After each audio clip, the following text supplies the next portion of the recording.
Industrial and organisational psychology, औद्योगिक और संगठनात्मक मनोविज्ञान, BPC 146 का ये यूनिट है।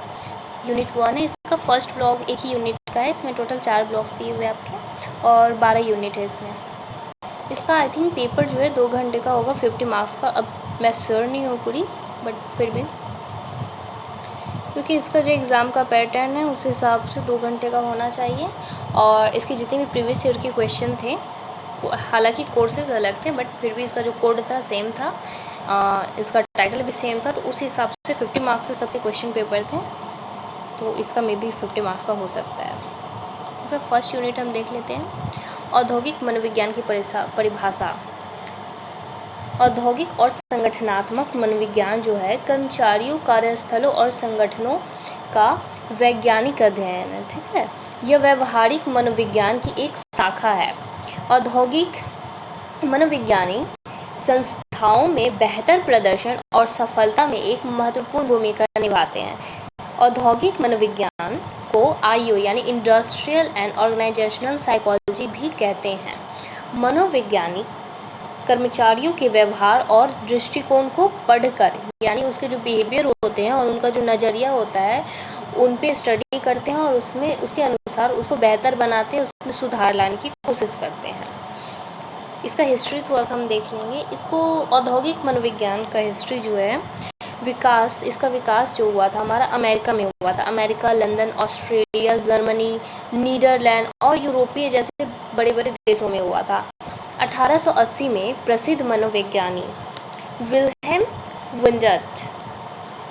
वुंड ने 2 वैज्ञानिकों हुंगो मुनस्टेनबर्ग और जेम्स कातेली को प्रशिक्षित किया था। इन्होंने उन दोनों को शिक्षा दी थी। इनके 2 स्टूडेंट थे ये दोनों, और इन दोनों ने इस क्षेत्र में बहुत ज़्यादा उन्नति की, प्रगति की, उजागर किया इस क्षेत्र को, बहुत ज़्यादा इसके बारे में स्टडी किया और इसको फेमस बनाया।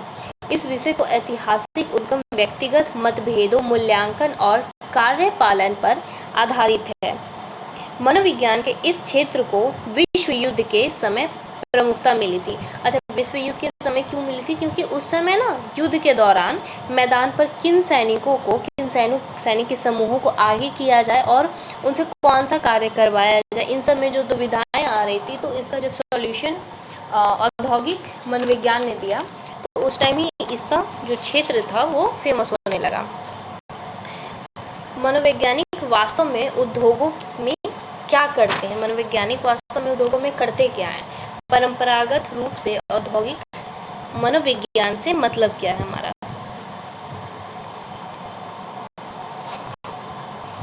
तो इसमें सबसे पहले इनका काम होता है चयन और परीक्षण करना, कार्मिक विकास करना। कार्मिक विकास में हमारा आता है प्रशिक्षण, प्रदर्शन मूल्यांकन, रवैया, कर्मचारी परामर्श करना, कैरियर योजना बनाना। ठीक है, फिर हमारा आता है मानव इंजीनियरिंग, उपकरण और उत्पाद डिज़ाइन करना। मतलब इंजीनियरिंग का जो सेम मतलब होता है, बेसिकली हम लोग नॉर्मल इंजीनियर को जिस तरह से जानते हैं उसी तरह इसमें भी साइकोलॉजी में भी इंजीनियरिंग का काम होता है। जैसे कोई भी उपकरण, कोई मशीनें हैं, उसको डिज़ाइन करना, उसमें सॉफ्टवेयर का काम करना, जैसे कंप्यूटर में कीबोर्ड का काम होता है ना, ठीक उसी तरह से इनका भी इंजीनियरिंग का काम सेम ही होता है।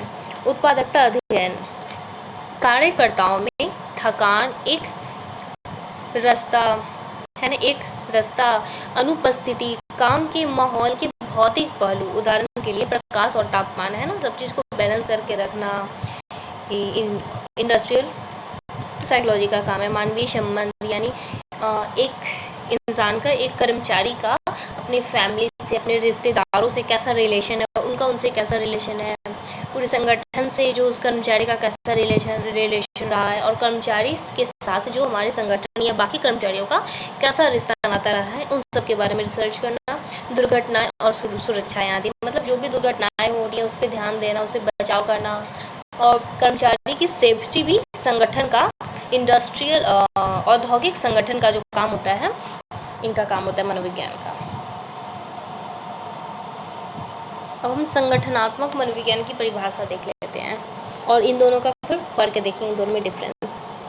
तो रॉबिन्स के अनुसार संगठन एक सचेत रूप से समन्वित सामाजिक इकाई को संदर्भित करता है, जो दो या दो से अधिक लोगों के बीच किया जाता है। ठीक है, दो या दो से अधिक लोगों के बीच किया जाता है। जैसे संगठन का मतलब आप ग्रुप से समझ लेते हैं, दो या दो से ज़्यादा लोगों को हम ग्रुप कहते हैं, है ना, समूह कहते हैं।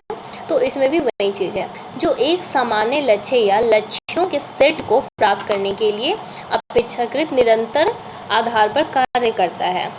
विनिर्माण और सेवा फर्म, खुदरा स्टोर यानी कि गोदाम हो गया आपका, अस्पताल, शैक्षणिक संस्थान, गैर सरकारी संगठन यानी NGOs कुछ हो गए, अन्य सरकारी एजेंसियां, सभी संगठन हैं। ठीक है, जो भी बड़ी बड़ी ग्रुप है, कंपनियां हैं, ये सब क्या है, संगठन है। संगठन की परिभाषा उद्योगों से कहीं अधिक है। संगठन की जो परिभाषा यानी कि औद्योगिक मनोविज्ञान जो है उनसे कहीं ज़्यादा है। मनोवैज्ञानिक संगठनों के अंदर व्यक्तियों के व्यवहारों के अध्ययन से यह पता चलता है कि संगठन एक जटिल सामाजिक व्यवस्था है जो एक मनोवैज्ञानिक इकाई के रूप में मौजूद है, जिसके लिए एक व्यक्ति प्रतिक्रिया करता है, संयुक्त राज्य अमेरिका में यह परिवर्तन 1973 में हुआ था। APA यानी अमेरिकन साइकोलॉजी एसोसिएशन जो है, इनके डिवीज़न 14 इसका नाम औद्योगिक मनोविज्ञान के डिवीज़न से औद्योगिक और संगठनात्मक मनोविज्ञान के डिवीज़न से बदल दिया, मतलब एक्सचेंज कर दिया और दोनों को एक नाम दे दिया, यानी कि इंडस्ट्रियल एंड ऑर्गेनाइजेशनल साइकोलॉजी। संगठनात्मक मनोविज्ञान को संगठन की संरचना का अध्ययन और उन तरीकों के अध्ययन के रूप में परिभाषित किया जा सकता है जिसमें लोग बातचीत और संगठन के लिए काम करते हैं, मतलब जो बातचीत करते हैं और संगठन के लिए जो काम करते हैं ना, उनके समर्थन के लिए, उसके ग्रोथ के लिए काम करते हैं कि किसी भी कंपनी को ऊपर कैसे ले जाया जाए, उनका नाम कैसे बढ़ाया जाए, इस चीज़ में जो होता है। 1970 में औद्योगिक और संगठनात्मक मनोविज्ञान क्षेत्र को दो उप समूहों में बांटा गया, विभाजित किया गया। औद्योगिक मनोविज्ञान जिनका काम था, और इसी में डिवीजन ये भी देख लेते हैं दोनों में अंतर क्या है, और दूसरा संगठनात्मक मनोविज्ञान। अच्छा, औद्योगिक मनोविज्ञान में होता ये कि मुख्य रूप से परीक्षण, चयन, है ना, जैसे चुनाव करना, नौकरी मूल्यांकन, नौकरी में क्या क्या काम सही हो रहा है, क्या क्या काम वर्कर्स कर रहे हैं, इन सब के बारे में काम कर रहा है। और संगठनात्मक मनोविज्ञान में व्यक्तिगत और संगठनात्मक परिवर्तन में शामिल है, जैसे किसी का पर्सनल और जो संगठन में जिस कंपनी में वो काम कर रहा है उसमें जो भी परिवर्तन आ रही हैं उन सब चीज़ों के बारे में, और उसमें कैसे बदलाव लाना है, उस कर्मचारी को और संगठन को और भी प्रभावशाली कैसे बनाना है, इन सब चीज़ों के बारे में कौन करते हैं, संगठनात्मक मनोविज्ञान काम करते हैं। ठीक है, जबकि औद्योगिक मनोविज्ञान जो है मौजूदा नौकरियों के साथ मेल खाने वाले व्यक्तियों पर अधिक ध्यान केंद्रित करते हैं।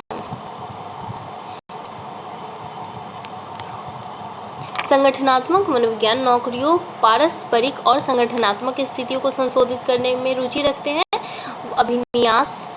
और औद्योगिक मनोविज्ञान जो है व्यक्ति उन्मुख है, जबकि संगठनात्मक मनोविज्ञान प्रणाली उन्मुख है।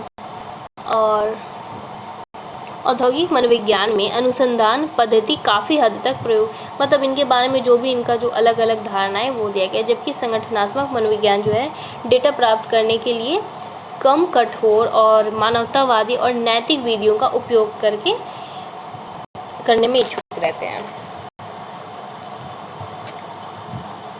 इसके क्षेत्र देख लेते हैं। औद्योगिक संगठनात्मक मनोविज्ञान के प्रमुख क्षेत्र, इसके टोटल 4-5 क्षेत्र है इसमें। संगठनात्मक विकास, कार्मिक मनोविज्ञान, व्यवसायिक एवं कैरियर परामर्श यानी काउंसलिंग, श्रम दक्षता शास्त्र, संगठनात्मक व्यवहार। तो पहला देख लेते हैं कार्मिक मनोविज्ञान। कार्मिक शब्द व्यक्ति या लोगों से आया है, इसलिए कार्मिक मनोविज्ञान व्यक्तिगत मतभेदों से संबंधित है, और इसलिए कर्मियों को भर्ती करना, उसमें चयन करना, मतलब चुनाव करना कि कौन किस काम की योग्य है, किसकी कितनी क्षमता है, और मूल्यांकन करना, है ना, उसमें जांच पड़ताल करना, सभी पहलुओं से संबंधित है कार्मिक मनोविज्ञान। कई वर्षों तक कार्मिक मनोविज्ञान जो था इंडस्ट्रियल और ऑर्गेनाइजेशनल, औद्योगिक और संगठनात्मक मनोविज्ञान के क्षेत्र पर हावी रहा, मतलब बहुत ज़्यादा इसका प्रभाव रहा। जो IO यानी कि इंडस्ट्रियल एंड ऑर्गेनाइजेशनल मनोवैज्ञानिकों की सबसे पुरानी और सबसे पारंपरिक गतिविधियां हैं। कार्मिक मनोविज्ञान का जोर नौकरी और कर्मचारियों के लक्षणों का अध्ययन करना था, ठीक है, कि उनके क्या क्या लक्षण हैं, और फिर इस जानकारी का उपयोग कर अनुमान लगाने के लिए कि करना था कि भविष्य में किस प्रकार के व्यक्ति अच्छा प्रदर्शन करेंगे, ठीक है। इसके अलावा उनका और भी काम था, कार्मिक मनोविज्ञान चयन और मूल्यांकन, नौकरी विश्लेषण, ठीक है, प्रदर्शन मूल्यांकन, नौकरी मूल्यांकन आदि जैसे क्षेत्रों में अध्ययन और अभ्यास करते थे, उसमें प्रैक्टिस करते थे कि कौन सा वर्कर फ्यूचर में ज़्यादा अच्छा काम करेगा, कौन सा कर्मचारी जो है अपना प्रदर्शन और बेहतर कर सकता है, इन सब बारों में।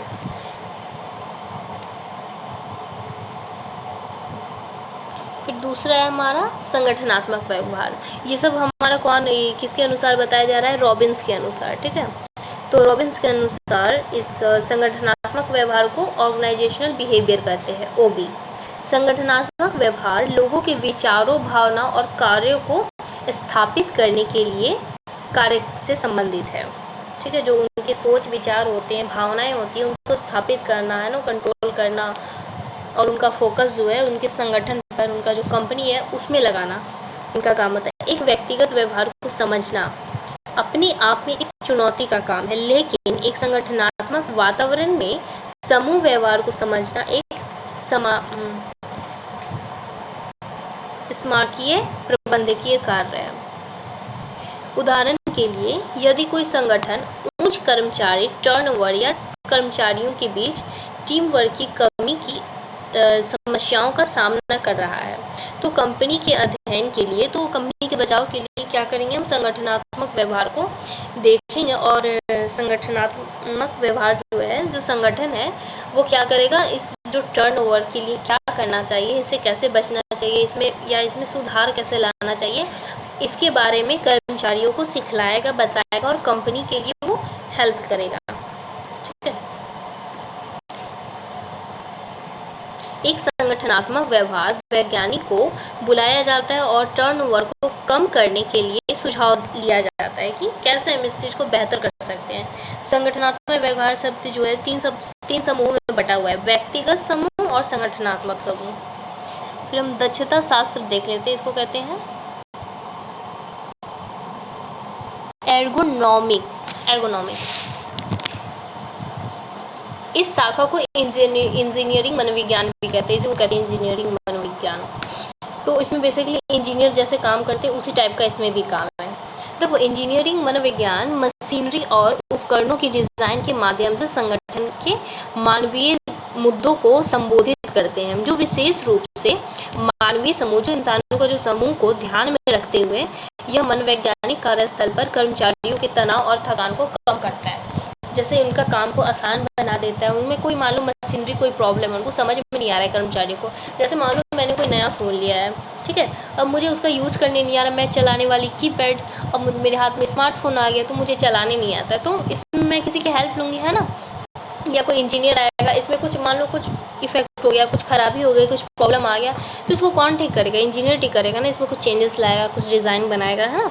तो ये सब काम करते हैं हमारे इंजीनियर। तो नॉर्मली जो इंजीनियर होते हैं उसी इंजीनियर को हम यहाँ पर भी लाए हैं, साइकोलॉजी में भी लाए हैं। तो ये उसकी थकान और टेंशन को कम करता है, उनकी हेल्प करता है। उत्पादकता और सुरक्षा को अधिकतम करने के लिए कार्यस्थल डिज़ाइन, मानव मशीन अंतरक्रिया उपकरण और मशीनरी के डिज़ाइन शामिल है। ये क्या करते हैं कि ऐसे मनोवैज्ञानिक अक्सर इंजीनियरों और अन्य तकनीकियों पेशेवर के साथ मिलकर के ये कुछ घरेलू काम भी करते हैं, ठीक है। जैसे घर में कुछ छोटी मोटी काम कर देना, घर की जो डिस्प्ले वगैरह होती है वो सब बना देना, इनका काम होता है। जैसे हवाई जहाज़ के कॉकपिट और ऑटोमोबाइल डैशबोर्ड बनाना, कंप्यूटर कीबोर्ड आदि, इन सब में भी इनका हाथ रहता है। फिर हमारा आता है चौथा है हमारा कैरियर परामर्श। चौथा ये कैरियर परामर्श, व्यवसायिक एवं कैरियर परामर्श। अच्छा, इसको हम कहते हैं काउंसलिंग। परामर्श का मतलब होता है काउंसलिंग करना। अच्छा, कैरियर परामर्श में हमारा आ जाता है जो भी हम फ्यूचर से रिलेटेड जो भी परामर्श करते हैं। काउंसलिंग लेने से क्या होता है कि हम अपने आप को तो सुधारते हैं, हम अपनी सोच विचार को बेहतर तरीके से समझते, साथ साथ हम जिस कैरियर के बारे में हम उससे रिलेटेड जो परामर्श लिए थे उसमें भी हम बेहतर प्रदर्शन करते हैं और अपने संगठन को भी इससे फ़ायदा मिलता है। तो हर जितनी भी आजकल की कंपनियां हैं ना, मतलब बहुत कम ऐसी होंगी जिसमें एक परामर्शदाता, एक काउंसलर नहीं होगा। आजकल आप स्कूल में भी सुनोगे कि काउंसलर रहती हैं, या कोई कॉलेज में आप एडमिशन लेते हो तो आपका फर्स्ट और सेकंड जो होता है ना स्टार्टिंग का कॉलेज का, वो काउंसलिंग के नाम से जाना जाता है। आपकी मैसेज भी आता होगा, इग्नू में काफ़ी मैसेज भी आता है कि काउंसलिंग के लिए आपको इस कॉलेज में जाना होगा, इतने घंटे का टाइम है ना। तो काउंसलिंग में क्या होता है कि आपको बताया जाता है कि आप जो सब्जेक्ट लिए हो उसमें क्या है, या आपके लिए बेहतर है, क्या बेहतर है, क्या नहीं है, ठीक है।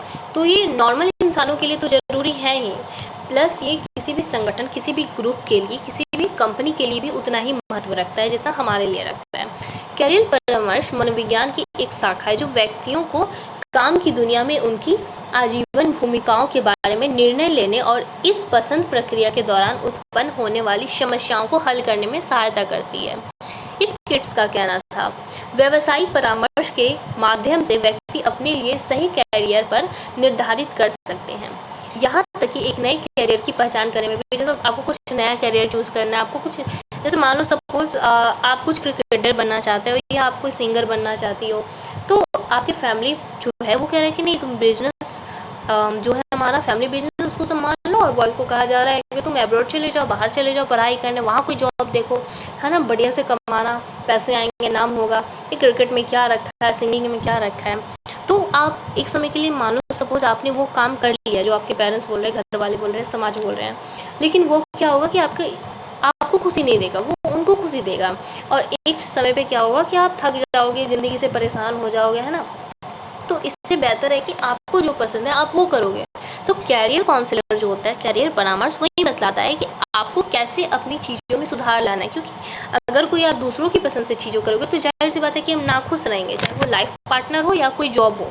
खासकर कैरियर और पार्टनर को लेकर के हमें कभी कॉम्प्रोमाइज़ नहीं करना चाहिए, जो हमें पसंद है वो करना चाहिए, क्योंकि ऐसे में क्या होता है कि कुछ टाइम के बाद हम उस चीज़ से, मतलब यू नो होता है, थोड़ा डिस्टेंस बनाने लगते हैं, कटे कटे रहने लगते हैं, या काम पे नहीं जाते हैं, थक जाते हैं कि नहीं मेरी पसंद का तो है नहीं, ज़बरदस्ती करवाया जा रहा है। तो उसी चीज़ के लिए कैरियर परामर्श जो होता है बहुत ज़रूरी होता है आपके फ्यूचर, उसके बाद आपको जो करना है लाइफ में, उसके लिए भी वो हेल्प करता है, क्योंकि वो अच्छे से आपको ट्रेन रहता है, वो आपको ट्रेनिंग देगा कि आप कैसे अपने निरंतर चलते कंटिन्यूस जो हमारे विचार चलते रहते हैं, थॉट्स चलते हैं, उसको कंट्रोल करना है, और जो एक्चुअल में आप करना चाहते हो, आपकी लाइफ का जो मीनिंग है, जो पर्पस है, उसको कैसे आप अचीव कर सकते हो। तो ये पूरा हमारा करियर परामर्श का काम होता है, ठीक है। संगठनात्मक विकास,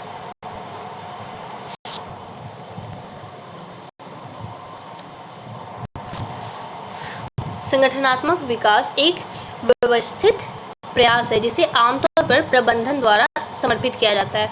अच्छा, किसी भी, जैसे कि हम अपने डेवलपमेंट के लिए क्या करते हैं, हम कुछ स्किल्स सीखते हैं। जैसे मुझे किसी कंपनी में ज्वाइन करना है तो हम पहले क्या सीखेंगे, हम उस कंपनी के बारे में रिसर्च करेंगे, हमें पता चलेगा कि हाँ उस कंपनी को 2-3 लैंग्वेज की नीड है, कि मतलब इंग्लिश आना चाहिए, हिंदी आना चाहिए, और सम अदर लैंग्वेज आना चाहिए, ठीक है। और उस कंपनी में जो कम्युनिकेशन स्किल्स है वो भी अच्छी चाहिए, तो और कंप्यूटर का नॉलेज भी चाहिए। तो हम क्या करेंगे, अपनी स्किल्स को डेवलप करेंगे, ठीक है, उसका विकास करेंगे, ताकि हम उस कंपनी का जब इंटरव्यू दें तो कोई भी रीज़न ऐसा मेरे पास ना हो कि वो कंपनी हमें रिजेक्ट करे, ठीक है। तो संगठनात्मक विकास का भी वही काम होता है कि वो उस कंपनी को और उस वर्कर को, वहाँ के जितने भी एजेंट्स होते हैं, जितने भी कर्मचारी होते हैं, कर्मी होते हैं, उन सब के लिए और उन सब के जीवन में जो हमारा जो पर्सनल लाइफ है उसको भी बेहतर बनाता है। और क्योंकि जब हम शिक्षित होंगे, मेरा डेवलपमेंट होगा, तभी तो मैं आपकी कंपनी में और अच्छा प्रदर्शन करूँगी। जब मुझे कुछ आता ही नहीं है, ठीक है, मुझे गाँव से उड़ा कर ले आया गया, मैं पढ़ी लिखी नहीं हूँ, ठीक है, तो मैं कैसे आपको कोई चीज़ समझा सकती हूँ, ठीक है। तो इसके लिए हमें क्या होता है, हमें अपने अंदर परिवर्तन लाना पड़ता है। कंपनी के अंदर जो कमी है उस चीज़ को सामने रखता है और उसमें भी बदलाव लाने की कोशिश करता है। यदि ये पूरी टीम को जो क्या करता है, शिक्षित करता है, और उसमें डेवलपमेंट लाने की जो भी कमियां हैं उसको भी सामने रखता है, और जो खूबियां हैं, जो वर्कर्स ज़्यादा मेहनती है उनको भी सामने रखता है कि हाँ ये जो है आपका फ्यूचर है। ये सब चीज़ें संगठनात्मक विकास की। अच्छा, हम इसको देख लेते हैं, ये नहीं, समसामयिक मुद्दे और चुनौतियाँ।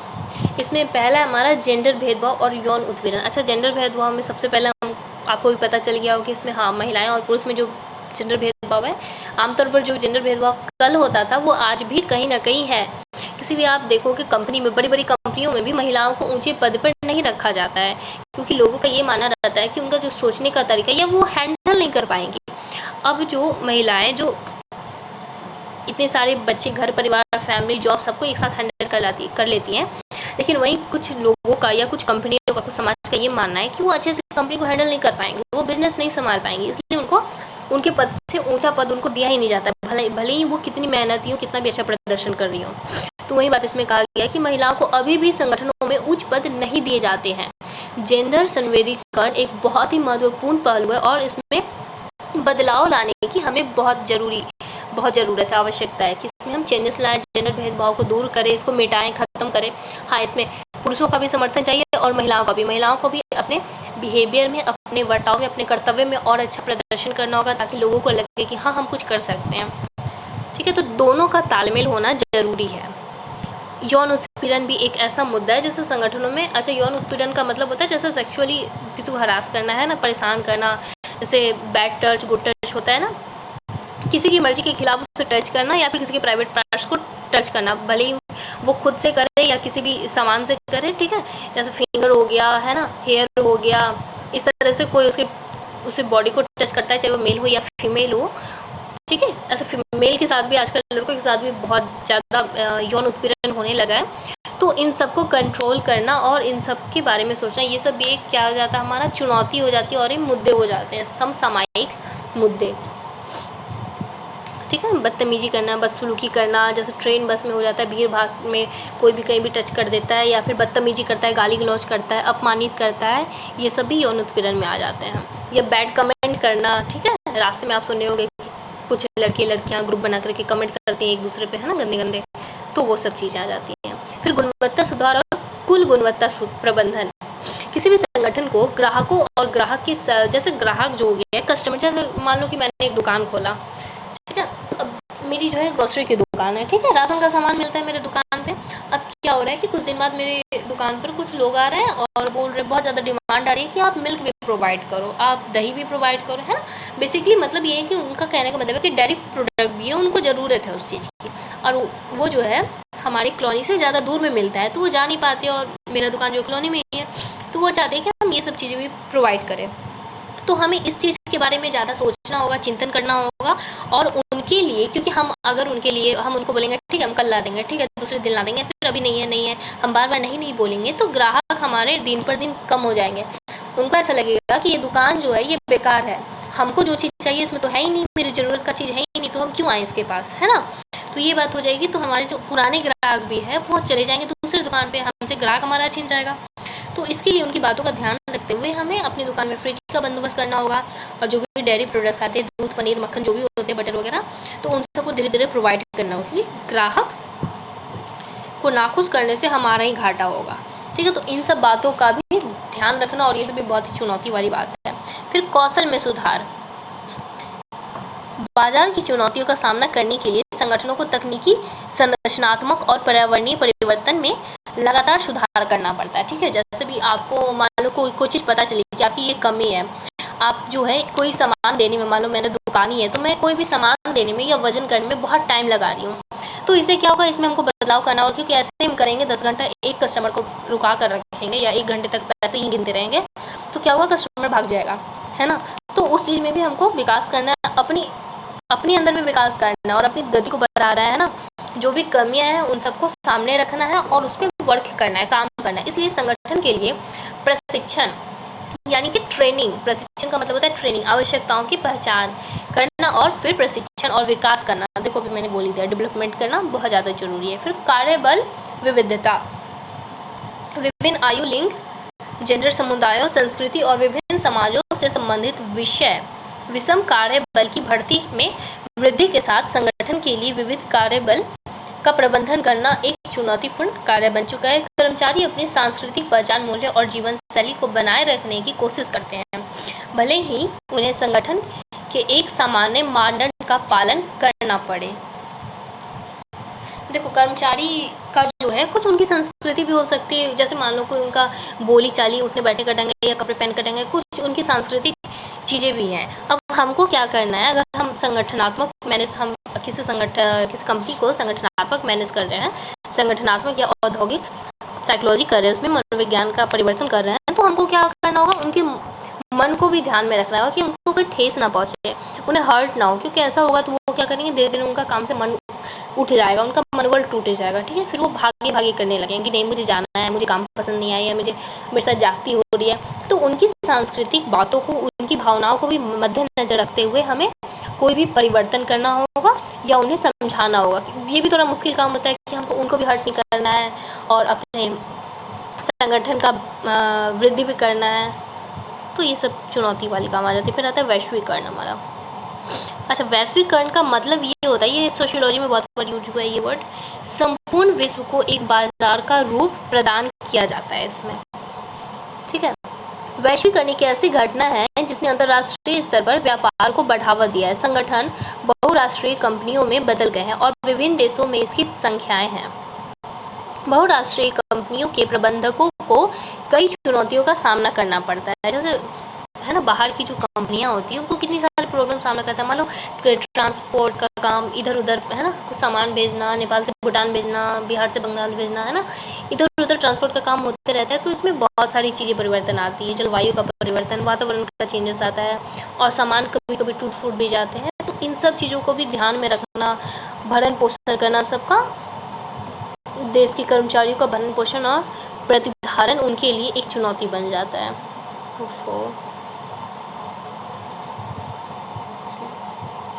वैश्वीकरण हो गया हमारा। फिर परिवर्तन प्रबंधन, चेंज मैनेजमेंट, नहीं, कर्मचारी अधिकारिता। अच्छा, शोधों से पता चला है कि सत्ता और जिम्मेदारियों की विकेंद्रीकरण से संगठन की उत्पादकता में वृद्धि होती है। यह तभी हो सकता है जब कर्मचारियों को जिम्मेदारी दी जाए, ठीक है। कर्मचारी को उनकी जिम्मेदारी बताना, उन्हें सौंपना, उन्हें बताना कि ये हमारा टारगेट है और आपको ये काम इतने समय में पूरा करना है, ठीक है। क्योंकि कभी कभी ऐसा होता है ना कि हम अगर सख्ती नहीं दिखाते हैं तो कर्मचारी क्या है कि अपना काम नहीं करते हैं, उनको लगता है कि हाँ भाई हम जैसा भी काम करेंगे हमको काम से निकाला नहीं। उनके अंदर थोड़ा डर बैठाना भी ज़रूरी होता है, नहीं तो वो लापरवाह हो जाते हैं और टाइम वेस्ट करने लगते हैं, अपना काम सही समय पर नहीं करते या सही समय पर आते नहीं हैं। तो इन सब का भी काम चेक करना, चेकलिस्ट बनाना, ये सब भी ज़रूरी हो जाता है। परिवर्तन प्रबंधन, चेंज मैनेजमेंट, परिवर्तन का प्रबंधन भी जरूरत है। जैसे कोई भी चेंजेस हो रही है तो उसको अपडेट करना, खुद को अपडेट करना, कर्मचारियों को अपडेट करना, पूरे संगठन को अपडेट करना, उन्हें लचीला होना चाहिए, गुणवत्ता होना चाहिए, ये सब चीज़ें आती हैं। कर्मचारियों का कार्य और पारिवारिक जीवन में संतुलन, जैसे कर्मचारी के फैमिली के साथ भी रिलेशन कैसे हैं, उन्हें कब छुट्टी की आवश्यकता है या नहीं है, उनके कुछ लाभ या उनके हेल्थ का ख्याल रखना है ना, उनको सही मुआवजा देना, मुआवजा प्रबंधन करना, है ना, काम के घंटे कितने हैं, उनको कहीं हम उनसे ज़्यादा काम तो नहीं करवा रहे, कहीं वो अपने फैमिली को टाइम तो नहीं दे पा रही, क्योंकि ऐसा होने पे उनमें स्ट्रेस ज़्यादा आएगा और वो फिर काम में उनका स्ट्रेस जो दिखने लगेगा कि वो सही काम नहीं करेंगे, कोई काम में गड़बड़ हो जाएगी या मन चुराने लगेंगे, है ना, इस टाइप की दुविधाएं आने लगती है। तो ये भी चुनौतीपूर्ण कार्य है हमारा। डिजिटल वर्ल्ड, वर्तमान परिस्थितियों के प्रत्येक संगठन के लिए अपने काम करने के तरीके, डेटा और फाइलिंग को इलेक्ट्रॉनिक और डिजिटल मोड में बदलने की चुनौती पेश की है। एक अच्छा इंटरनेट कनेक्शन, सॉफ्टवेयर और कंप्यूटर सुविधाएं अनेक अस्तित्व के लिए अनिवार्य घटक बन गए हैं। साथ ही कर्मचारियों को डिजिटल मोड से काम करने का प्रशिक्षण देना भी संगठन के लिए चिंता का विषय है। अब देखो कई जगह होता है ना कि हम कंप्यूटर से ही काम कर पाते हैं या फिर मतलब जो होता है ना डिजिटल मोड में काम करने से काम जल्दी हो जाता है। और मान लो आपकी कंपनी जो है एक देश से दूसरे देश का काम कर रही है, एक राज्य से दूसरे देश में, है ना, दूसरे राज्य में आना जाने का काम है, तो इस समय क्या होता है कि जब हम ऑनलाइन मोड में आ जाते हैं तो काम जल्दी हो जाता है, उनसे जल्दी कांटेक्ट कर पाते हैं, जो भी डिलीवरी का काम है जल्दी जल्दी हो जाता है। लेकिन ये जो कर्मचारी जो हमारे वर्कर्स होते हैं उतने पढ़े लिखे नहीं होते या उतने सक्षम नहीं होते, उतने साक्षर नहीं हो सकते हैं कि मतलब वो चीज़ों को समझ सके। तो उनको इस चीज़ में शिक्षित करना, इस चीज़ में उनका मनोबल बढ़ाना और उनको ऑफलाइन मोड से ऑनलाइन मोड में लाना बहुत मुश्किल का काम है। ये भी एक चुनौतीपूर्ण काम है। देखो मैं चाह रही थी जल्दी जल्दी कंप्लीट हो जाए, फिर भी आधे घंटे हो गए। अच्छा, इन सबको एक बार देख लेते हैं। जो हमारा था व्यावसायिक प्रमुखता जो था इंडस्ट्रियल एंड ऑर्गेनाइजेशनल साइकोलॉजी का जो मनोविज्ञान का प्रमुख क्षेत्र थे वो 5 क्षेत्र थे। पहला था कार्मिक मनोविज्ञान, दूसरा संगठनात्मक व्यवहार, तीसरा श्रम दक्षता शास्त्र और चौथा था संगठनात्मक विकास और लास्ट था हमारा व्यवसायिक एवं कैरियर परामर्श। ठीक है, ये आपका मेन रहेगा। और दूसरा समसामयिक मुद्दे जो थे, जो भी परेशानियाँ या चुनौतियाँ थी उसमें तब सबसे पहला हमारा है जेंडर, यानी कि जेंडर भेदभाव और यौन उत्पीड़न। दूसरा है गुणवत्ता सुधार और प्रबंधन, गुणों में प्रबंधन करना, कौशल में सुधार, कार्यबल विविधता, पांचवा है वैश्वीकरण, छठा है कर्मचारी अधिकारिता और सातवां है नैतिक दुविधा, आठवां हमने पढ़ा परिवर्तन प्रबंधन, है ना, चेंजेस मैनेजमेंट करना, किसी भी चेंज बदलाव को कैसे मैनेज करना है, नवा पारिवारिक जीवन में संतुलन बनाए रखना और लास्ट था हमारा डिजिटल वर्ल्ड। तो हमारा ब्लॉक 1 कंप्लीट हो गया है। नेक्स्ट हम ब्लॉक 2 पढ़ेंगे। Thank you.